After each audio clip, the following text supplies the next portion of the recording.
Hello everyone, आज के इस वीडियो में हम इंट्रोडक्टरी देयर के टॉपिक को डिस्कस करने वाले हैं। और आइए सबसे पहले हम ये जानें कि इंट्रोडक्टरी देयर के टॉपिक में हमें किस तरीके के सेंटेंस दिए जाते हैं।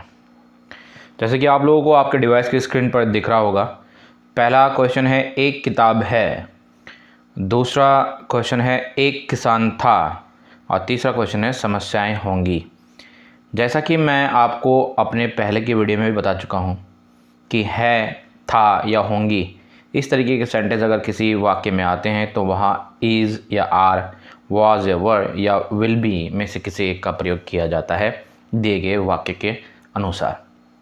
लेकिन आज के टॉपिक में जिस तरीके के सवाल हमारे सामने मौजूद हैं, अगर इन क्वेश्चंस को हम इज़, आर या वाज या वर या विल बी से अगर को यूज़ करते हुए अगर इन वाक्यों को हिंदी से इंग्लिश में ट्रांसलेट करें तो पहला वाला जो वाक्य है एक किताब है, इसकी इंग्लिश कुछ इस तरह से बनेगी ए बुक इज़।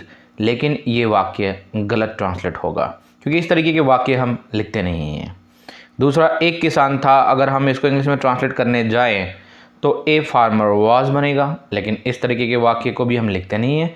और समस्याएं होंगी यानी प्रॉब्लम्स विल बी, इस तरीके के वाक्य भी हम इंग्लिश में नहीं लिखते हैं।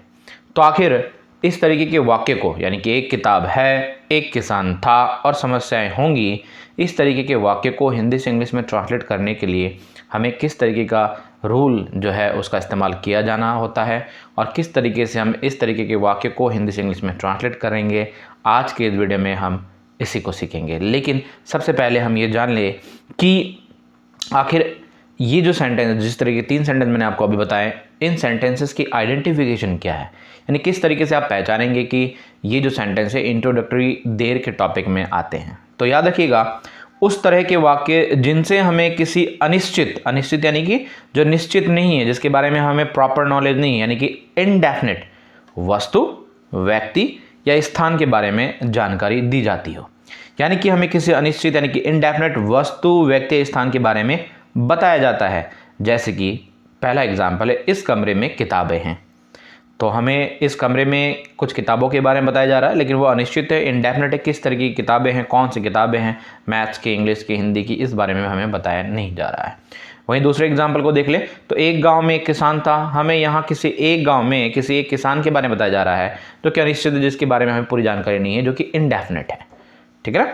तो इसी तरीके से जीवन में समस्याएं होंगी, तीसरा वाक्य है ये। अब यहाँ हमें जीवन में समस्याओं के बारे में बताया जा रहा है कि कुछ समस्याएं होंगी, लेकिन किस तरीके की समस्या होंगी उसके बारे में कोई डेफिनेट बात नहीं बताई जा रही है, यानी कि ये भी अनिश्चित है। यानी कि हमें इन तीनों वाक्य के जरिए कुछ अनिश्चित यानी कि इनडेफिनेट किताबों के बारे में, किसी अनिश्चित यानी कि इनडेफिनेट किसान के बारे में और कुछ अनिश्चित जीवन की समस्याओं के बारे में बताया जा रहा है। तो इस तरीके से हमें ये पता चल जाएगा कि हमें दिए गए वाक्य में जब भी किसी अनिश्चित यानी कि इनडेफिनिट वस्तु या व्यक्ति या स्थान के बारे में बताया जाए तो वो इंट्रोडक्टरी देयर के टॉपिक के अकॉर्डिंग आता है। यहाँ याद रखने वाली बात यह है कि इस तरीके के वाक्य में हमें कई बार जिस भी वस्तु, व्यक्ति या स्थान के बारे में बताया जाता है यानी जिनकी जानकारी दी जाती है, वह जानकारी ज़्यादातर उनके संख्या यानी नंबर से जुड़ी होती है। यानी कि हमें किसी वस्तु, व्यक्ति या स्थान के बारे में जो जानकारी दी जा रही है वो ज़्यादातर संख्यात्मक यानी न्यूमेरिक जानकारी होती है। तो इस तरीके की जो जानकारी हमें दी जाती है तो हमें वो ये बात भी समझ दिया जाना चाहिए कि इस तरीके के वाक्य भी इंट्रोडक्टरी देयर के ही टॉपिक में आते हैं। जैसे कि आंगन में 3 कुर्सियां हैं, यहाँ हमें 3 वस्तुओं के बारे में बताया जा रहा है। इस ऑफिस में 500 कर्मचारी थे, यहाँ हमें 500 व्यक्तियों के बारे में बताया जा रहा है। और भारत में 28 राज्य हैं, यहाँ हमें 28 राज्य के जरिए कुछ स्थानों के बारे में जानकारी दी जा रही है। अब जो सबसे इम्पॉर्टेंट बात है वो ये कि इन सभी वाक्यों को हम सिर्फ और सिर्फ इज़, आर या वाज या वर या विल बी से नहीं बना सकते, यानी कि जो अभी तक मैंने आप लोगों को जो टॉपिक सिखाया है, बल्कि यह इम्पॉर्टेंट तौर पर यह समझना है कि जब भी आपको इस तरीके के वाक्य मिल जाए तो इस तरह के वाक्य की शुरुआत में हमें देयर का प्रयोग करना होता है। और यहाँ मैं बता दूं कि यहाँ देयर का अपना कोई भी अर्थ यानी मीनिंग नहीं होता है। इसका यूज सिर्फ और सिर्फ किसी वस्तु, व्यक्ति या स्थान के बारे में बताने के लिए यानी इंट्रोडक्शन देने के लिए किया जाता है, और इसीलिए इस टॉपिक का नाम है इंट्रोडक्टरी देयर। तो आइए हम इस बात को जानें कि किस तरीके से, ये जो मैं आपको अभी बता रहा था, एक किताब है, एक किसान था और समस्याएं होंगी, इस तरीके के वाक्यों को हिंदी से इंग्लिश में ट्रांसलेट करते वक्त किस रूल का इस्तेमाल किया जाना चाहिए। तो एक बार फिर से आपका स्वागत करता हूं आपके अपने क्लास में, जिसका नाम है अंग्रेजी ज्ञान ऑनलाइन। बहुत ही आसान सा रूल है इसका, मैं बता दूं। सबसे पहले हम पॉजिटिव सेंटेंस को देख लें, और यहाँ उदाहरण के तौर पे मैं आप लोगों के लिए लिख रहा हूँ, एक किताब है या इस कमरे में एक किताब है। और मैं आपको ऑलरेडी बता चुका हूँ कि इस तरीके के वाक्य जो हैं ये इंट्रोडक्टरी देयर के टॉपिक में आते हैं। तो आइए, इस तरीके के वाक्य अगर आपको हिंदी से इंग्लिश में ट्रांसलेट करने के लिए मिल जाए तो आपने करना क्या, इस बात को सबसे पहले जान लें। अगर आपको इस तरीके का वाक्य मिल जाए तो सिंपली आपने, जैसा कि मैं आपको ऑलरेडी बता चुका हूँ, सिंपली आपने सबसे पहले देयर को लिख देना है। और जैसा कि मैं बता चुका हूँ, देयर का यहाँ अपना अलग से कोई भी अर्थ, कोई मीनिंग नहीं होता है। वैसे तो देर का हिंदी होता है वहाँ, लेकिन यहाँ इसका मतलब वहाँ नहीं है। इसका इस्तेमाल सिर्फ और सिर्फ यहाँ जिसके बारे में बताया जाने वाला है, यानी कि वस्तु, व्यक्ति, स्थान, उसको बताने के लिए, उसका इंट्रोडक्शन देने के लिए इसका यूज़ किया जा रहा है। तो मैंने बताया कि अगर इस तरीके के वाक्य आपको मिल जाए तो आपने सबसे पहले वहाँ देर को लिख देना है। उसके बाद आपको लिखना है पॉइंट नंबर 2 में इज़, आर, वॉज, वर या विल बी में से किसी एक को। अब इस क्वेश्चन को पढ़ें, एक किताब है, या मान लीजिए अगर इस कमरे में एक किताब है, तो देखिए दोनों ही वाक्य के अंत में है आ रहा है। तो हम जानते हैं कि अगर किसी वाक्य के अंत में है आ रहा है तो हम या तो इज का प्रयोग करेंगे आर का। तो देखिए यहाँ पे जिनके बारे में बताया जा रहा है वो किसके बारे में बताया जा रहा है, एक किताब। तो एक किताब सिंगुलर है, तो हमें इसके साथ इज का प्रयोग करना पड़ेगा। ठीक है, तो यहाँ हम सबसे पहले लिखेंगे देयर को, उसके बाद लिखेंगे इज को। उसके बाद पॉइंट नंबर 3 में हम लिखेंगे जिसके बारे में जानकारी दी जा रही हो। अब देखिए एक किताब है, इस वाक्य में हमें एक किताब के बारे में जानकारी दी जा रही है, तो मैंने उसको लिख दिया अ बुक। ठीक है, ये वाक्य भी वही है, इस कमरे में किताब है, तो अ बुक जो मैंने लिख दिया जिसके बारे में जानकारी जा रही है। उसके बाद ये वाला जो वाक्य है, यानी जो पहला वाला वाक्य एक किताब है, इसकी इंग्लिश तो बन जाएगी सिर्फ इतनी, देयर इज अ बुक। और अगर मान लीजिए इसी क्वेश्चन में आपको ये जुड़ा मिल जाए इस कमरे में, तो आपने क्या करना है, पॉइंट नंबर 4 को यूज़ करना है। पॉइंट नंबर 4 में रिमेनिंग, यानी कि पॉइंट नंबर 1, 2 और 3 के बाद जो कुछ भी बच जाए। तो देखिए इन तीनों पॉइंट को लिखने के बाद हमारे पास जो बचा रहेगा वो है इस कमरे में, जिसकी इंग्लिश होती है इन दिस रूम। इस तरीके से बड़े आराम से हमने इन दोनों ही वाक्यों का जो हिंदी से इंग्लिश बनाना सीखा, वो क्या बनाना सीखा। पहला वाला जो क्वेश्चन है, एक किताब है, उसकी इंग्लिश बन जाएगी देयर इज अ बुक। और ये दूसरा क्वेश्चन है, एक इस कमरे में एक किताब है, उसकी इंग्लिश बन जाएगी there is a book in this room. और ये देखिए मैंने इन दोनों आंसर को यहाँ लिख दिया है। तो इस तरीके से बड़े आराम से आपने ये समझ लिया कि अगर इस तरीके के वाक्य आपको मिल जाए तो आपने किस तरीके से इसको हिंदी से इंग्लिश में ट्रांसलेट करना है। आइए इस रूल को सीख लेने के बाद यहाँ हम कुछ वाक्य को और एक वाक्य को देख लेते हैं पॉजिटिव सेंटेंस में, जिसमें मैंने आपको क्या बताया कि कई बार हमें इस तरीके के सेंटेंस के जरिए कुछ वस्तु, व्यक्ति या स्थानों के बारे में बताया जाता है और उनके बारे में हमें संख्यात्मक यानी न्यूमेरिक जानकारी दी जाती है, उनकी संख्या के बारे में बताया जाता है। तो आइए उसको भी देख लेते हैं। ये क्वेश्चन है, आंगन में 3 कुर्सियां हैं। ये भी पॉजिटिव सेंटेंस है। तो मैंने क्या बताया था कि आपको इस तरीके के सेंटेंस मिल जाता है, सबसे पहले आपको देर से शुरुआत करनी है, तो मैंने देर को लिख दिया। उसके बाद आपको लिखना है इज, आर, वाज, वर या विल बी में से किसी एक को। इस वाक्य को बारीकी से देखें तो लास्ट में इसके आखिर में है आ रहा है, और है आ रहा है तो भैया प्रेजेंट है, और प्रेजेंट के साथ मैंने आपको ऑलरेडी बता दिया है कि इज या आर में से किसी एक का प्रयोग करना होता है। यहाँ जिसके बारे में बताया जा रहा है वो है 3 कुर्सियाँ, और 3 कुर्सियाँ जो हैं वो प्लूरल है, तो प्लूरल के साथ हमने आर का प्रयोग करना होता है। मैं आपको पहले भी बता चुका हूँ, पहले के वीडियो में बता चुका हूँ। तो यहाँ तक इसका आंसर बना देयर आर। अब अगर आपको इस तरीके के वाक्य मिल जाए जिसमें आपको किसी वस्तु, व्यक्ति, स्थान के बारे में बताया जा रहा है और वहाँ उसकी संख्या के बारे में बताया जा रहा है, तो पॉइंट नंबर 3 में आपने उसकी संख्या को लिख देना है। तो ये जो संख्या है वो है 3, तो मैंने यहाँ लिख दिया 3। उसके बाद आपको पॉइंट नंबर 4 में लिखना है जिसके बारे में जानकारी दी जा रही है। तो जिसके बारे में जानकारी दी जा रही है वो है कुर्सियाँ, तो मैंने कुर्सियाँ लिख दिया, नहीं जिसकी इंग्लिश हो जाती है चेयर्स। उसके बाद सबसे आखिर में मैंने बता दिया है आपको कि रिमेनिंग को लिखना होता है। रिमेनिंग यानी पॉइंट नंबर 1, 2, 3 और 4 के बाद जो कुछ भी यहाँ बचा रह जाए। तो आप देखिए इस वाक्य में जो कुछ बचा रह गया है वो है आंगन में, जिसकी इंग्लिश होती है इन द कोर्टयार्ड। इस तरीके से आंगन में 3 कुर्सियाँ हैं, इस वाक्य का जो इंग्लिश बनेगा वो सिंपली जो आंसर हो जाएगा वो हो जाएगा there are 3 chairs in the courtyard. और यही आंसर मैंने यहाँ लिख दिया है। तो आपको ये दोनों ही पॉजिटिव सेंटेंसेस जो हैं अच्छे तरीके से समझ में आ गया होगा। आइए पॉजिटिव सेंटेंस को समझ लेने के बाद कुछ वाक्य को जो है प्रैक्टिस कर लें, देख लें कि इन वाक्य को हिंदी से इंग्लिश में कैसे ट्रांसलेट किया जाएगा। इसके लिए आपको ये रूल बिल्कुल याद होना होगा जो कि मैं आपको ऑलरेडी बता चुका हूँ। तो देखिए सबसे पहला क्वेश्चन देखते हैं, इस ऑफिस में 500 कर्मचारी थे। तो देखिए इस वाक्य के जरिए हमें किसी ऑफिस में 500 कर्मचारी के बारे में जानकारी दी जा रही है। और दूसरा वाक्य है भारत में 28 राज्य, यहाँ हमें भारत के 28 राज्यों के बारे में जानकारी दी जा रही है। एक गांव में एक किसान था, इस वाक्य के जरिए एक गांव के एक अनिश्चित किसान के बारे में बताया जा रहा है। जीवन में समस्याएं होंगी, इसके बारे में आपको ऑलरेडी बता चुका हूँ वीडियो की शुरुआत में कि ये भी अनिश्चित जीवन में आने वाली अनिश्चित समस्याओं के बारे में बताया जा रहा है। और कुएं में पानी था, यहाँ हमें कुएं के पानी के बारे में जानकारी दी जा रही है। यानी कि ये सारे के सारे जब वाक्य इंट्रोडक्टरी देर की कैटेगरी में आते हैं तो इनको हम सिलसिलेवार ढंग से एक एक करके इनका हिंदी से इंग्लिश में ट्रांसलेट करेंगे। पॉजिटिव सेंटेंस है तो इसके लिए ये रूल मैं ऑलरेडी आपको बता चुका हूँ। तो आइए सबसे पहले वाक्य को देख लेते हैं। पहला वाक्य है इस ऑफिस में 500 कर्मचारी थे। तो मैंने बताया कि इस तरह के वाक्य में सबसे पहले आपने देर को लिखना होता है, तो मैंने लिख दिया देर को। उसके बाद हमें लिखना होता है इज, आर, वाज, वर या विल बी में से किसी एक को।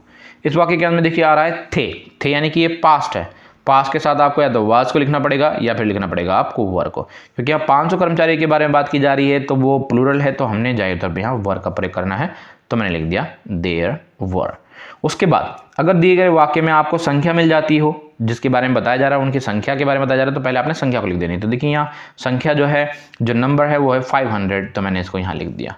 उसके बाद आप क्या करेंगे, जिसके बारे में जानकारी दी जा रही है, तो हमें किसके बारे में जानकारी दी जा रही है, हमें 500 कर्मचारी के बारे में जानकारी दे रही है। तो 500 में लिख दिया और कर्मचारी की इंग्लिश हो जाएगी एम्प्लॉइज, मैंने इसको भी यहाँ लिख दिया। उसके बाद इस रूल के अकॉर्डिंग आपने सबसे आखिर में रिमेनिंग को लिखना है। दिए गए वाक्य में अगर रिमेनिंग हो तो लिखिए, अगर ना दिया हो तो कोई बात नहीं, आपने उसे नहीं लिखना है सिंपली। तो ये दिए गए वाक्य में हमारे पास रिमेनिंग के तौर पर मौजूद है इस ऑफिस में, तो इसकी इंग्लिश होती है इन दिस ऑफिस। इस तरीके से बड़े आराम से पहले वाक्य का जो इंग्लिश बनाना हमने सीखा वो बनाना सीखा। There were 500 employees in this office. ठीक है ना। आइए अब इसी तरीके से हम दूसरे वाक्य को हिंदी से इंग्लिश में ट्रांसलेट करके देखेंगे। दूसरा वाक्य भारत में 28 राज्य हैं, तो इस वाक्य में भी सबसे पहले हमने देर का इस्तेमाल करना है, तो ये मैंने लिख दिया देर को। फिर हम इज, आर, वाज, वर या विल बी में से किसी को लिखेंगे। इसके आखिर में आ रहा है यानी कि इज या आर में से एक का प्रयोग करेंगे, क्योंकि 28 राज्यों के बारे में बात की जा रही है और 28 प्लूरल होता है, तो हमने यहाँ पे आर का प्रयोग करना है, जो कि मैंने यहाँ लिख दिया देर आर। उसके बाद अगर दिए गए वाक्य में संख्या दी जा रही है, जिसके बारे में जानकारी दी जा रही है, तो उस संख्या को लिखेंगे। तो यहाँ जो संख्या जो नंबर है वो है 28, तो मैंने यहाँ लिख दिया 28। उसके बाद हम जिसके बारे में जानकारी दी जाती है उसको लिखते हैं। यहाँ हमें राज्यों के बारे में जानकारी दी जा रही है, राज्यों के बारे में बताया जा रहा है, तो राज्य की इंग्लिश होती है स्टेट, जिसको मैंने यहाँ लिख दिया। और आखिर में लिखेंगे रिमेनिंग को। तो इस दिए गए वाक्य में जो रिमेनिंग बच रहा है, वो आखिर में बच रहा है वो है भारत में, तो इसकी इंग्लिश होगी इन इंडिया। इस तरीके से भारत में 28 राज्य हैं। इस वाक्य की जो इंग्लिश बनी वो बना there are 28 states in India. आइए अब हम तीसरे वाक्य को देखें। तीसरा वाक्य एक गांव में एक किसान था, तो इसके लिए भी सबसे पहले हमने देर का प्रयोग करना है, तो मैंने इसको लिख दिया। फिर हम लिखेंगे इज, आर, वाज, वर या विल बी में से किसी एक को। इस वाक्य के अंदर में था आ रहा है, तो वाज या वर में से किसी एक को लिखना है, क्योंकि एक किसान के बारे में बताया जा रहा है और एक किसान सिंगुलर होता है, तो हमने वाज का प्रयोग करना, मैंने लिख दिया।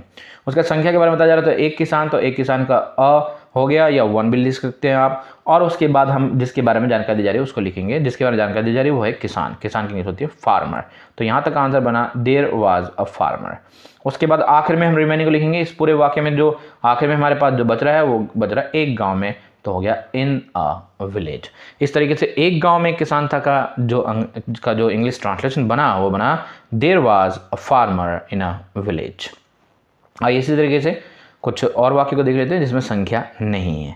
जैसे जीवन में समस्याएं होंगी, तो भाई इस वाक्य में भी सबसे पहले हमने देर को लिखना है, तो मैंने लिख दिया देर को। उसके बाद ये देखिए हमने लिखना है इज, आर या वाज, वर या विल बी में से किसी एक को। देखिए आखिर में आ रहा होंगी यानी फ्यूचर है, फ्यूचर तो विल बी का प्रयोग किया जाता है, तो मैंने यहाँ विल बी का प्रयोग कर दिया। उसके बाद हम लिखते हैं संख्या को, क्योंकि इस वाक्य में संख्या नहीं है तो संख्या को लिखने की जरूरत नहीं है।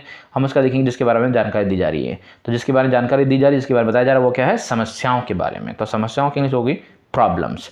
और उसके बाद लिखेंगे सबसे आखिर में रिमेनिंग को। रिमेनिंग में बच रहा है जीवन में, जिसकी इंग्लिश होगी इन द लाइफ। और इस तरीके से जीवन में समस्याएं होंगी, इस वाक्य का जो इंग्लिश बना वो बना there will be problems in the life. ठीक है ना। आइए अब सबसे आखिरी वाक्य को देख लें। कुएं में पानी था, तो इस वाक्य में भी सबसे पहले हमने देर का प्रयोग करना है, तो मैंने लिख दिया देर, क्योंकि यहाँ आखिर में था आ रहा है, तो इज, आर, वाज, वर या विल बी में से किसी एक में से जो लिखना है, तो यहाँ वाज या वर में से कोई एक आएगा, क्योंकि था आ रहा है। क्योंकि यहाँ पानी के बारे में बताया जा रहा है तो ये अनकाउंटेबल नाउन है, तो हमने यहाँ इसमें वाज का प्रयोग करना है, तो मैंने लिख दिया वाज। उसके बाद क्योंकि संख्या के बारे में नहीं बताया जा रहा है, तो जिसके बारे में जानकारी दी जा रही है उसको लिखेंगे। यहाँ पानी के बारे में जानकारी दी जा रही है, तो पानी की इंग्लिश होती है वाटर, और उसको लिखने के बाद हम लिखेंगे रिमेनिंग के आखिर में वाक्य में जो कुछ बचा रह गया। तो इस वाक्य में आखिर में जो बचा रहा है वो बचा रहा कुएं में, जिसकी इंग्लिश होती है इन द वेल। इस तरीके से बड़े आराम से इस 5वें वाक्य का जो इंग्लिश बना वो बना there was water in the well. तो इस तरीके से हमने बड़े आराम से इंट्रोडक्टरी देयर के दोनों ही तरीके के पॉजिटिव सेंटेंसेस को हिंदी से इंग्लिश में ट्रांसलेट करना सीख लिया। आइए अब जानेंगे कि किस तरीके से अगर नेगेटिव वाक्य दिए जाए तो उनको हमने हिंदी से इंग्लिश में ट्रांसलेट करना है। यहाँ क्वेश्चन है कुएं में पानी नहीं था। अगर आपको इस तरीके के वाक्य मिल जाए और ये नेगेटिव वाक्य मिल जाए तो आपने क्या करना है, सिंपली बस एक काम करना है। अभी पॉजिटिव रूल जो हमने सीखा ना, उसी पॉजिटिव रूल को आपने यूज़ करना है, उसी पॉजिटिव रूल को लिखना है। सिर्फ और सिर्फ आपने इज पॉइंट नंबर 2 में इज, आर, वाज, वर या विल बी में से किसी एक को सेंटेंस के अकॉर्डिंग लिखने के बाद उसके साथ या तो नो का प्रयोग करें या नॉट का प्रयोग करें। आइए इसको सिलसिलेवार ढंग से सिस्टमेटिक वे से एक एक करके इसके रूल को समझते हैं। तो अगर इस तरीके के वाक्य आपको मिल जाए तो नेगेटिव रूल में आपने क्या करना है, सबसे पहले देयर को लिखना है। तो देखिए कुएं में पानी नहीं था, इस वाक्य के लिए मैंने यहाँ पर लिख दिया पहले देयर को। फिर इसके बाद हमें is, are, was, were, will be में से किसी एक के साथ नॉट का प्रयोग करना है या नो का प्रयोग करना है, क्योंकि इस वाक्य के अंत में था आ रहा है तो था आ रहा है तो वाज या वर में से किसी एक का प्रयोग करेंगे। कि यहाँ पानी के बारे में बताया जा रहा है, पानी हमारा अनकाउंटेबल नाउन है, अनकाउंटेबल नाउन के साथ हम वाज का प्रयोग करेंगे यहाँ, तो ये मैंने वाज का प्रयोग कर दिया। और उसके साथ हम नो या नॉट का प्रयोग करेंगे, तो यहाँ क्योंकि पानी के बारे में बताया जा रहा है तो ये जो है इसके साथ हम लगा देंगे वाज नो, ठीक है ना। उसके बाद क्योंकि अगर वाक्य में संख्या दी जा रही हो तो संख्या को लिखेंगे, संख्या के बारे में नहीं बताया जा रहा है तो उसे नहीं लिखना है। या संख्या के बारे में नहीं बताया जा रहा है, नंबर के बारे में नहीं बताया जा रहा है तो हमने नहीं लिखना उसको। तो पॉइंट नंबर 4 में फिर हम लिखेंगे जिसके नहीं होने के बारे में जानकारी दी जा रही है। तो यहाँ पानी के नहीं होने के बारे में जानकारी दी जा रही है तो हम उसी को लिखेंगे, पानी के नीचे होती है वाटर। उसके बाद हम लिखेंगे रिमेनिंग करने के आखिर में जो कुछ भी बच जाता हो। तो यहाँ इस पूरे वाक्य में जो कुछ आखिर बच गया हुआ है कुएं में, जिसकी इंग्लिश होती है इन द वेल। इस तरीके से ये जो वाक्य है कुएं में पानी नहीं था, इसका जो इंग्लिश बनेगा वो बनेगा there was no water in the well. और मैंने यही आंसर यहाँ लिख दिया है। तो इस तरीके से नेगेटिव रूल को सीख लेने के बाद आइए कुछ वाक्यों को हिंदी से इंग्लिश में ट्रांसलेट करके देखते हैं। इसके लिए आपको ये रूल याद होना बहुत जरूरी है। तो पहला वाक्य, कमरे में किताबें नहीं थी। तो इस रूल के अकॉर्डिंग सबसे पहले हमने देर को लिखना है, तो मैंने लिख दिया देर को, क्योंकि यहाँ आखिर में थी है तो यहाँ हमने पॉइंट नंबर 2 में इज, आर, वाज, वर या विल बी में से किसी एक को प्रयोग करने को करना है। तो यहाँ थी को को देखते हुए हम जानते हैं यहाँ वाज या वर में से किसी एक का प्रयोग करना है, क्योंकि यहाँ किताबों के बारे में बात की जा रही है जो कि प्लूरल है, तो हमने यहाँ वर का प्रयोग करना है। नेगेटिव सेंटेंस है तो नो या नॉट में से किसी एक का प्रयोग करना है। तो किताबों के बारे में बोला जा रहा है कि कमरे किताबें नहीं थी, तो यहाँ हो जाएगा नो। और फिर उसके बाद हम लिखेंगे संख्या, अगर दिए गए वाक्य में संख्या है तो उसको लिखेंगे, वरना हमें लिखने की जरूरत नहीं है। उसके बाद जिसके नहीं होने के बारे में बताया जा रहा हो उसे लिखना। तो यहाँ किताबों के नहीं होने के बारे में बताया जा रहा है तो हमने लिखना है उसको, यानी कि बुक्स जो किताब है। आखिर में रिमेनिंग जो कुछ बच गया तो कमरे में क्या हो गया, इन द रूम। इस तरीके से बड़े आराम से कमरे में किताबें नहीं थी, इस वाक्य का जो इंग्लिश बना वो बना there were no books in the room, ठीक है ना। आइए इसी तरीके से हम दूसरे वाक्य को भी हिंदी से इंग्लिश में ट्रांसलेट करके देखते हैं। दूसरा वाक्य, इस गांव में कोई भी विद्यालय नहीं है, क्योंकि ये भी नेगेटिव सेंटेंस है तो हमने इसी रूल का यूज़ करना है। सबसे पहले हम देर को लिखेंगे, ये मैंने लिख दिया देर। उसके बाद इस वाक्य में हमने इज, आर, वाज, वर या विल बी के साथ नो या नॉट में से किसी एक का प्रयोग करना है। यहाँ जो है इस वाक्य में अगर हम देखें तो किसी भी स्कूल के बारे में बात की जा रही है, यानी कि तो हमने यहाँ पे लिख दिया इज को, तो देयर इज। और क्योंकि यहाँ किसी भी और उसके बाद हमने क्या करना, नो या नॉट में से किसी एक का प्रयोग करना, तो मैंने यहाँ लिख दिया नॉट को। उसके बाद जिसके नहीं होने के बारे में बताई जा रही है, तो कोई भी विद्यालय तो कोई भी विद्यालय की होती है, एनी स्कूल, जिसको मैंने यहाँ लिख दिया। उसके सबसे आखिर में हम लिखते हैं रिमेनिंग को, जो कुछ बच गया आखिर में बच गया इस गांव में, इसकी इंग्लिश होती है इन दिस विलेज। इस तरह से इस गांव में कोई भी विद्यालय नहीं है, इस वाक्य का जो इंग्लिश बना वो बना there is not any school in this village, ठीक है ना। आइए अब हम सबसे आखिरी वाक्य को देख लेते हैं। आखिरी वाक्य, सप्ताह में 8 दिन नहीं होते हैं। तो यहाँ सबसे पहले हम देर का प्रयोग करेंगे, मैंने लिख दिया देर। उसके बाद हमें इज, आर या वाज, वर या विल बी में किसी एक का प्रयोग करना, आखिर में है आ रहा, और यहाँ 8 दिनों के बारे में प्लूरल संख्या के बारे में बताई जा रही है, प्लूरल नंबर के बारे में बताया जा रहा है, तो यहाँ आर का प्रयोग करना है।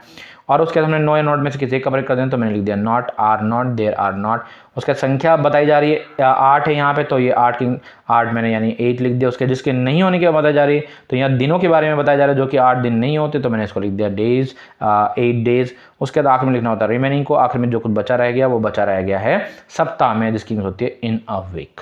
इस तरीके से बड़े आराम से सप्ताह में 8 दिन नहीं होते, इस वाक्य का जो इंग्लिश बना वो बना there are not 8 days in a week. इस तरीके से हमने बड़े आराम से पहले, दूसरे और तीसरे वाक्य को, नेगेटिव वाक्य को हिंदी से इंग्लिश में ट्रांसलेट करना सीख लिया इस रूल को यूज़ करते हुए। आइए अब हम जब पॉजिटिव और नेगेटिव वाक्य को हिंदी से इंग्लिश में ट्रांसलेट करना सीख चुके हैं तो हम सीखेंगे इंटरोगेटिव सेंटेंसेस को किस तरीके से हिंदी से इंग्लिश में ट्रांसलेट किया जाता है। इंटरोगेटिव सेंटेंस यानी कि उस तरीके के वाक्य जिसमें आपसे किसी चीज़ के बारे में सवाल पूछा जाता है और आपकी सहूलियत के लिए आपको अच्छी तरीके से समझ में आ जाए इंटरोगेटिव सेंटेंस, इसलिए इंटरोगेटिव सेंटेंस को मैंने दो हिस्सों में बांटा हुआ है।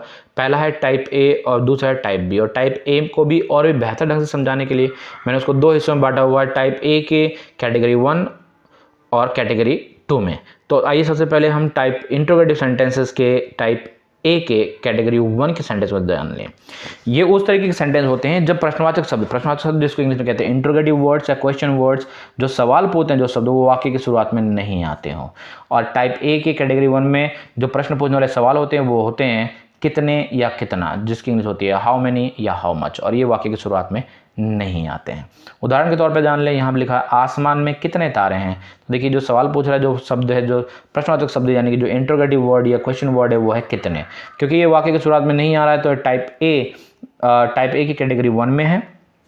तो आइए टाइप ए के कैटेगरी 1 के सेंटेंस को जान लें। बड़ा आसान सा रूल है, अगर इस तरीके के वाक्य आपको मिल जाए तो आपने क्या करना है, सबसे पहले जो भी प्रश्नवाचक शब्द है यानी कि जो भी इंटरोगेटिव वर्ड है, जो भी क्वेश्चन वर्ड है, जो सवाल पूछ रहे हैं उसकी इंग्लिश लिख देनी है। तो यहाँ जो सवाल है, जो सवाल पूछ रहा है वो वर्ड है वो है कितने। कितने की इंग्लिश यहाँ पे होती है, यहाँ पे हो जाएगी इसका इंग्लिश हाउ मेनी। तो मैंने इसको लिख दिया। उसके बारे में जिसके बारे में सवाल पूछा जा रहा है उसे लिखना है। तो देखिए इस वाक्य में तारों के बारे में पूछा जा रहा है तो तारों की इंग्लिश होती है स्टार्स, जिसको मैंने यहाँ लिख दिया। फिर पॉइंट नंबर 3 में हमने इज, आर, वाज, वर या विल बी में से किसी एक को लिखना है। तो देखिए यहाँ तारों के बारे में बात की जा रही है जो कि प्लूरल है, तो हमने जाहिर तौर पर यहाँ आर का प्रयोग करना है क्योंकि यहाँ वाक्य के अंत में है आ रहा है, तो इज या आर में से किसी एक का प्रयोग करना हमें यहाँ था। उसके बाद पॉइंट नंबर 4 में हमने देर का प्रयोग करना है, तो मैंने लिख दिया देर को। और सबसे आखिर में हम लिखते हैं इस तरह के वाक्य में रिमेनिंग को, यानी कि जो कुछ भी आखिर में बच जाए। तो आखिर में बच रहा है आसमान में, जिसकी इंग्लिश होती है इन द स्काई, जिसको मैंने लिख दिया। और क्योंकि ये इंटरोगेटिव सेंटेंस है तो यहाँ क्वेश्चन मार्क को लिखना बिल्कुल भी नहीं भूलना है। इस तरीके से आसमान में कितने तारे हैं, इस वाक्य का जो इंग्लिश बना वो बना how many stars are there in the sky question mark, और यही आंसर मैंने यहाँ लिख दिया है। आइए टाइप ए के कैटेगरी 1 को सीख लेने के बाद टाइप ए के कैटेगरी 2 के सेंटेंस को भी देख लें कि किस तरीके के वाक्य इस कैटेगरी में आते हैं। इस तरीके के कैटेगरी में भी उसी तरह के वाक्य होते हैं जो जिसमें प्रश्नवाचक शब्द जो है वाक्य की शुरुआत में नहीं आते हैं, लेकिन यहाँ पे जो प्रश्नवाचक शब्द है वो हो जाते हैं जैसे क्यों, कैसे, क्या इत्यादि। तो आइए यहाँ देखते हैं आसमान में इतने सारे तारे क्यों हैं। तो देखिए यहाँ सवाल जो पूछ रहा है क्यों, ये वाक्य की शुरुआत में नहीं आ रहा है, और जैसा कि मैंने बताया ये शुरुआत में नहीं आएंगे और इन वर्ड में से कोई एक होगा, प्रश्नवाचक शब्द में से एक, तो ये टाइप ए का कैटेगरी 2 में आता है। तो इस तरीके के वाक्य अगर आपको मिल जाए तो आपने सिंपली बस एक काम करना है, आपको ध्यान देना है। टाइप ए में जो मैंने आपको रूल बताया कैटेगरी 1 में और कैटेगरी 2 में, आप जरा देखें इन दोनों में बस एक ही अंतर है, बस आपने उसको समझ लेना है। टाइप ए में आप देखें कि हमने सबसे पहले क्या करा था, प्रश्नवाचक शब्द की इंग्लिश लिखी थी हमने। तो टाइप बी में भी हमने ये टाइप ए के कैटेगरी 2 में भी हमने यही करना है। सबसे पहले हमने प्रश्नवाचक शब्द की इंग्लिश को ही लिखना है, ठीक है ना। ये देखिए टाइप इंट्रोगेटिव टाइप ए का टाइप ए के कैटेगरी 2 का सेंटेंस हो, और ये देखिए इंट्रोगेटिव सेंटेंस के टाइप ए का कैटेगरी 1 का सेंटेंस, इसमें भी प्रश्नवाचक शब्द की इंग्लिश ही से ही शुरुआत करिए। दोनों में फर्क क्या है बस इतना ध्यान दीजिएगा। जहां टाइप ए की कैटेगरी 1 में हम पॉइंट नंबर 2 में जिसके बारे में सवाल पूछा जा रहा है, जैसे यहाँ सवाल पूछा जा रहा है तारों के बारे में, हमने उसे लिख दिया है। तो याद रखिएगा टाइप ए के कैटेगरी 2 में हम जिसके बारे में सवाल पूछा जा रहा है ना, उसको पॉइंट नंबर 2 में नहीं लिखते बल्कि उसको देयर के बाद लिख देते हैं। बस इतना ही फर्क है। यानी कि अगर आपको टाइप ए का कैटेगरी 1 वाला रूल याद हो गया तो टाइप ए का कैटेगरी 2 तो रूल आपको वैसे का वैसे ही याद हो जाएगा। तो मैंने आपको क्या बताया, टाइप ए में कैटेगरी 1 में आपने क्या करना है, जो ये आप पॉइंट नंबर 2 में यानी कि सीधे प्रश्नवाचक शब्द के बाद जो आप जिसके बारे में बताया जा रहा है उसको लिखते हैं, उसको नहीं लिखना है। बाकी आपको पॉइंट वैसे का वैसा लिखना है। यानी कि उसके बाद इज, आर, वाज, वर या विल में से किसी एक को लिखेंगे, फिर देर को लिखेंगे। तो यही चीज़ यहाँ पे भी आपको दिख जाएगी। ये देख लीजिए यहाँ पे आपको वही मिला, इज, आर या वाज, वर या विल बी में से कोई एक, और उसके बाद देर, ठीक है ना। और यहाँ भी देखिए यहाँ भी वही है, बिल्कुल वही रूल। यानी कि देखिए प्रश्नवाचक शब्द की इंग्लिश के बाद is, are, was, were, will be में से कोई एक और देयर। सिर्फ और सिर्फ ये जो पॉइंट नंबर 2 है यानी कि जिसके बारे में सवाल पूछा जा रहा है, उसको पॉइंट नंबर 2 में हमने इस वाले रूल में नहीं लिखना है। टाइप ए के कैटेगरी 2 में उसको हमने क्या कर देना है, उसको हमने देयर के बाद लिख देना है। तो आइए इस रूल को समझते हैं। तो इस रूल के अकॉर्डिंग अगर आपको इस तरह के वाक्य मिल जाए जिसमें प्रश्न शब्द वाक्य की शुरुआत में नहीं आए और वहाँ क्यों, कैसे या क्या लिखा हो, तो आपने क्या करना, सबसे पहले तो प्रश्न शब्द की इंग्लिश लिख देनी है और यहाँ जो प्रश्न शब्द है वो है क्यों, क्योंकि इंग्लिश होगी वाई। उसके बाद जैसे कि मैंने आपको पिछले रूल में बताया, यहाँ भी वही है, आपने यहाँ पॉइंट नंबर 2 में क्या करना है, पॉइंट नंबर 2 में आपको जिसके बारे में सवाल पूछा जा रहा है उसको ना लिख के सबसे पहले इज आर वाज वर या विल बी में से किसी एक को लिख देना है, क्योंकि इस वाक्य में आखिर में है आ रहा है तो इज आर में से कोई एक आएगा। तो यहाँ क्योंकि इतने सारे तारे के बारे में बताया जा रहा है जो कि प्लूरल है तो हमने आर का प्रयोग करना है, ठीक है ना। उसके बाद हमने यहाँ देर का प्रयोग करना है तो मैंने देर लिख दिया। और वहाँ जो पॉइंट नंबर, जो टाइप ए का पॉइंट नंबर कैटेगरी 1 में जो हमने पॉइंट नंबर 2 में लिखा था जिसके बारे में सवाल पूछा जा रहा है, वो जिसके बारे में सवाल पूछा जा रहा है वो ठीक यहाँ देर के बाद हमें लिख देना। बस सिंपली स्मार्ट वे में आपको इसी बात को समझना, यानी कि वो रूल याद हो गया तो ये रूल तो अपने आप याद हो जाएगा। तो यहाँ देर के बाद आपको लिख देना है जिसके बारे में सवाल पूछा जा रहा है। तो यहाँ जो सवाल पूछा जा रहा है वो किसके बारे में, इतने सारे तारे के बारे में, तो मैंने उसको लिख दिया सो मेनी स्टार्स। उसके बाद हम लिखेंगे पॉइंट नंबर 5 में रिमेनिंग को, जो कुछ बच जाए तो यहाँ जो बच रहा है वो बच रहा है आसमान में, आसमान की इंग्लिश होगी इन द स्काई। और सबसे आखिर में क्योंकि क्वेश्चन ये इंट्रोगेटिव सेंटेंस है तो क्वेश्चन मार्क को देना बिल्कुल भी नहीं भूलना है, तो मैंने इसको यहाँ लिख दिया। इस तरह से आसमान में इतने सारे तारे क्यों है, इसके इंग्लिश जो सिस्टमेटिक वे से जो हमने सीखा वो बनाना सीखा, why are there so many stars in the sky, और यही मैंने यहाँ लिख दिया है। तो इस तरीके से इंट्रोगेटिव सेंटेंस के टाइप ए के कैटेगरी 1 और कैटेगरी 2 को सीख लेने के बाद आइए अब हम इंट्रोगेटिव के टाइप बी को सीखेंगे। और इंट्रोगेटिव के टाइप बी को सिखाने के पहले मैं आपको एक बात बता दूं, आपको ये जो रूल है जो मैंने अभी बताया आपको टाइप ए का कैटेगरी 2, ये रूल आपको याद होना चाहिए। बड़ा इंपॉर्टेंट रूल है, क्योंकि अगर आपको टाइप ए का कैटेगरी 2 याद हो गया तो बी जो कैटेगरी है वो तो बड़े आराम से आपको याद हो जाएगा, क्योंकि दोनों में बहुत ही ज़्यादा सिमिलरिटी है, बहुत ज़्यादा दोनों में समानता है। समझिएगा कि टाइप बी में किस तरीके के वाक्य आपको मिलते हैं। टाइप बी में आपको उस तरीके के वाक्य मिलते हैं जिसमें जो सवाल पूछने वाला जो शब्द होता है, प्रश्न शब्द जो होता है, इंट्रोगेटिव जो वर्ड होता है, वो शब्द वाक्य की शुरुआत में ही आ जाते हैं। जैसे कि क्या, ठीक है, क्या भारत में 28 राज्य हैं, तो यहाँ सबसे पहले प्रश्नवाचक शब्द की शुरुआत वाक्य की शुरुआत में ही आ गई है, तो ये टाइप बी का सेंटेंस है। और इस तरीके के क्वेश्चन की मैं आपको खास बताऊं कि इस तरीके के क्वेश्चन का जवाब आप हाँ या ना में दे सकते हैं। तो जैसा कि मैंने आपको बताया था कि अगर आपको टाइप बी का रूल याद है तो टाइप ए का रूल, अगर टाइप ए का जो कैटेगरी 2 का रूल याद है तो टाइप बी का रूल तो अपने आप आपको याद हो जाएगा। तो देख लीजिए दोनों ही जो रूल है बिल्कुल वैसे का वैसा, जैसे मैंने अभी आपको बताया था कि भाई टाइप ए के कैटेगरी 2 में जो रूल है उसी का आपने यहाँ यूज़ कर लेना है। बस फ़र्क इतना है कि जहाँ आप टाइप ए के कैटेगरी 2 में सबसे पहले जो है आप क्या करते हैं, सबसे पहले यहाँ आप लिखते हैं प्रश्नवाचक शब्द की इंग्लिश। टाइप बी के सेंटेंस में आपको प्रश्नवाचक शब्द की इंग्लिश नहीं लिखनी है, बाकी रूल आपका वैसे का वैसा ही होगा। जैसे कि देखिए यहाँ मैं आपको बता दूँ आपकी सहूलियत के लिए, जैसे पॉइंट नंबर 2 में लिखा है is are was were will be में से कोई एक सबसे पहले, पॉइंट नंबर 3 में लिखा है देयर, पॉइंट नंबर 4 में लिखा है जिसके बारे में सवाल पूछा जा रहा है, पॉइंट नंबर 5 में लिखा है रिमेनिंग, और पॉइंट नंबर 6 में लिखा जा रहा है क्वेश्चन मार्क। तो आप देखिए यहाँ पर जो है ये उसी तरीके का ये वही रूल है। यहाँ पे देखिए सबसे पहले इज आर वाज वर या विल बी में से कोई एक लिखना है, फिर देयर लिखना है जिसके होने या ना होने के बारे में सवाल पूछा जा रहा है उसको लिखना है, फिर रिमेनिंग को लिखना है और क्वेश्चन मार्क को लिखना है। यानी कि अगर आपको टाइप ए का कैटेगरी 2 रूल याद हो गया तो ये रूल तो आपको अपने आप याद हो जाएगा। बस इसमें फ़र्क इतना है कि आपको इंट्रोगेटिव जो वर्ड है उसकी इंग्लिश नहीं लिखनी है। आइए अब इसको सिलसिलेवार ढंग से एक एक करके समझेंगे। तो देखिए यहाँ जो सवाल है वो सवाल है क्या भारत में 28 राज्य हैं।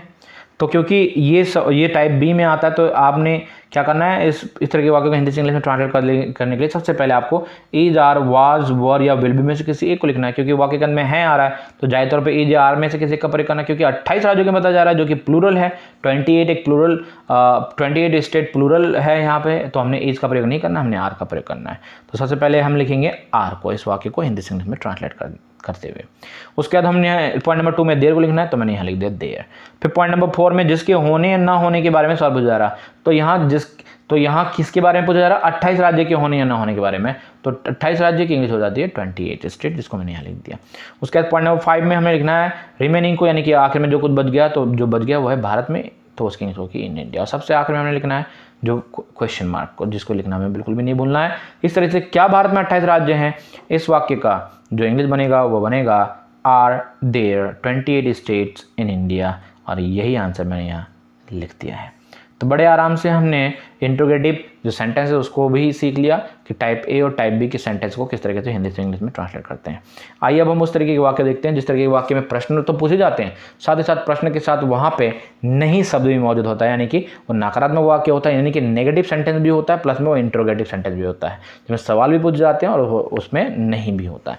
तो इसके लिए आपको एक बड़ा आसान सा रूल में बता दूँ कि टाइप ए का जो मैंने आपको रूल बताया है इंट्रोगेटिव सेंटेंस में कैटेगरी 2 में, वही रूल आपको याद होना चाहिए, ठीक है। और टाइप बी में भी आपको इस तरीके के सेंटेंस को जब आप ट्रांसलेट करेंगे तो टाइप बी में जो मैंने आपको इंट्रोगेटिव का रूल बताया था वही रूल आपको याद होना चाहिए। बस आपने नेगेटिव इंट्रोगेटिव सेंटेंस को हिंदी से इंग्लिश में ट्रांसलेट करते वक्त बस एक चीज़ को याद रखना है कि जो रूल मैं आपको ऑलरेडी बता चुका हूँ टाइप ए में और टाइप बी में, अगर उसी तरीके के कैटेगरी के सेंटेंस मिले तो आपने बस एक काम करना है, देर के बाद आपको सिंपली नो या नॉट का प्रयोग कर देना है टाइप ए के रूल में, और टाइप बी के भी रूल में आपको देर के बाद नो या नॉट में से किसी एक का प्रयोग कर देना, क्योंकि नेगेटिव इंट्रोगेटिव सेंटेंस है। आइए इसको सिलसिलेवार ढंग से जानते हैं कि मैं आपको क्या बता रहा हूँ। एग्जाम्पल के तौर पे टाइप ए के सेंटेंस देख लेते हैं। टाइप ए का सेंटेंस यानी कि जब प्रश्नवाचक शब्द जो है वाक्य की शुरुआत में नहीं हो। देखिए यहाँ प्रश्नवाचक शब्द है क्यों, जो वाक्य की शुरुआत में नहीं है। तो सवाल है इस तालाब में मछलियाँ क्यों नहीं है, ठीक है ना। तो देखिए टाइप ए का क्वेश्चन है, क्योंकि इंट्रोगेटिव सेंटेंस था प्लस में नेगेटिव इंट्रोगेटिव सेंटेंस भी है। तो टाइप ए का जो टाइप ए में जो कैटेगरी 2 में जो मैं रूल बताया था वो क्या बताया था, ये बताया था कि इस तरह के वाक्य मिल जाए तो प्रश्नवाचक शब्द की सबसे पहले इंग्लिश लिखनी है। तो यहाँ जो प्रश्नवाचक शब्द है वो क्या है, क्यों, क्योंकि इंग्लिश लिख देनी है, वाई लिख दिया बड़े आराम से, ठीक है ना। बहुत ही आसान सा रूल है, समझिएगा इसको। उसके बाद आपने क्या करना है, इज आर वाज वर या विल में से किसी एक का प्रयोग करना। भाई इस वाक्य के अंदर में है आ रहा है तो सीधी सी बात है इज या आर में से किसी एक का प्रयोग करेंगे। और क्योंकि यहाँ पे इस तालाब में मछलियाँ यानी कि बहुत सारी मछलियों के बारे में पूछा जा रहा है तो भाई हम सिंपली यहाँ हमने आर का प्रयोग करना है तो मैंने आर का प्रयोग कर दिया। फिर मैंने क्या बताया था इस तरह के वाक्य में देर को लिखना है तो मैंने लिख दिया देर को। क्योंकि ये वाक्य नेगेटिव इंट्रोगेटिव इसमें नहीं लिखा हुआ आ रहा है, नहीं लिखा हुआ आ रहा है तो हमने नो या नॉट में किसी का भी प्रयोग कर देना है। तो मैंने बताया ताकि आपने मैंने क्या बताया था स्मार्ट वे में आपको बस टाइप ए के इंट्रोगेटिव रूल में ही सिर्फ नेगेटिव इंट्रोगेटिव बनाते वक्त देर के बाद नो या नॉट में से एक का प्रयोग करना है। तो मैंने यहाँ लिख दिया नो। उसके बाद जिसके नहीं होने के बारे में सवाल पूछा जा रहा है तो भाई किसके नहीं होने के बारे में सवाल पूछा जा रहा है, मछलियों के नहीं होने के बारे में सवाल पूछा जा रहा है तो उसकी लिख दी मैंने यहाँ फिश।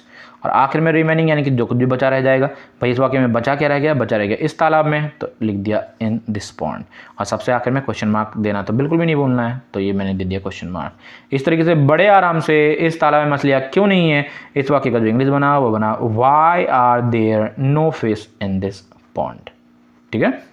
आइए अब टाइप बी के वाक्य देख लो। टाइप बी का वाक्य मैंने आपको ऑलरेडी बता चुका, ये उस तरह के वाक्य होते हैं जब प्रश्नवाचक शब्द जो है वाक्य की शुरुआत में आते हैं। देखिए यहाँ प्रश्नवाचक शब्द वाक्य की शुरुआत में आ रहा है। क्या इस तालाब में मछलियाँ नहीं है, क्योंकि नेगेटिव भी है तो इसमें नहीं आ रहा है। तो मैंने क्या बताया, अगर टाइप बी का सेंटेंस है तो मैंने क्या बताया था आपको इज आर वाज वर या विल बी में से किसी एक का प्रयोग करना है, क्योंकि इसमें आखिर में है आ रहा है तो भाई इज आर में से किसी एक का प्रयोग करना है। क्योंकि यहाँ पे मछलियों के बारे में पूछा जा रहा है, प्लूरल है तो भाई हमने यहाँ पे आर का प्रयोग करना है सिंपली। उसके बाद हम क्या करेंगे, हम देर को लिख देंगे तो मैंने लिख दिया यहाँ देर को। उसके बाद मैंने क्या बताया था, क्योंकि नेगेटिव इंट्रोगेटिव सेंटेंस है तो टाइप बी का इंट्रोगेटिव रूल ही आपको यूज करना है, प्लस में इसको नेगेटिव इंट्रोगेटिव बनाने के लिए आपने देर के बाद नो या नॉट में से किसी एक का प्रयोग करना है तो मैंने लिख दिया नो। उसके बाद जिसके नहीं होने के बारे में सवाल पूछा जा रहा है तो भाई मछलियों के सवाल के बारे में, मछली के नहीं होने के बारे में सवाल पूछा जा रहा है तो उसको मैंने लिख दिया फिश।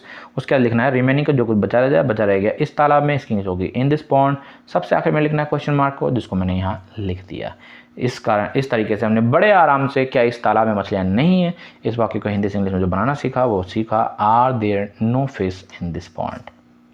तो इस तरीके से बड़े आराम से हमने आज के इस वीडियो में इंट्रोडक्टरी देयर के सभी तरीके के वाक्य, पॉजिटिव, नेगेटिव, इंट्रोगेटिव और नेगेटिव इंट्रोगेटिव के वाक्य को हिंदी से इंग्लिश में ट्रांसलेट करना सीख लिया।